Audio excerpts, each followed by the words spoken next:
In what will be a historic first for the U.S. Space Agency, NASA has agreed to send supplies to the International Space Station aboard a previously used Falcon 9 rocket booster. Image SpaceX on Friday, December 8. SpaceX will launch 2.5 tons of supplies to the ISS from Pad 40 at Florida's Cape Canaveral, and it will do so with a rocket booster that's been used before. It's no big deal as SpaceX has done this 3 times already, but this time around the client is none other than NASA.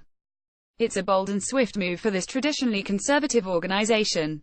NASA will now join SES, Space Systems Laurel, Iridium and Israel's Spacecom as organizations who are leveraging SpaceX's ability to send payloads into space, and then land its booster rocket back on Earth so that it can be used again.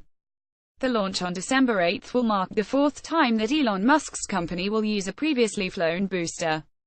To date, all of these launches have gone off without a hitch. As Spaceflight Now reports, NASA approved the mission a few days ago, but the decision wasn't made lightly. NASA engineers have been studying SpaceX refurbishment and test processes very carefully, making sure the space agency's cargo will be delivered to the ISS safely.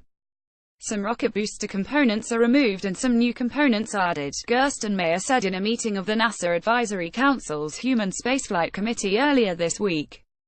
There's a detailed list of what inspections need to be done. They did a detailed test program. They did a detailed plan. NASA said it's satisfied that SpaceX reused booster will be just as reliable as a new booster, reports Spaceflight Now.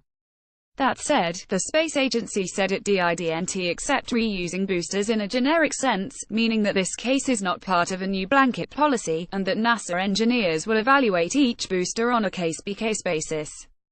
It's undeniably fastidious, but it seems NASA doesn't want to take any chances. If NASA was in the habit of taking chances, it'd probably have its own reusable rocket by now. Oh, and if it also had sufficient government funding. Just saying. We reached out to SpaceX for comment but had not heard back at time of writing. Spaceflight Now.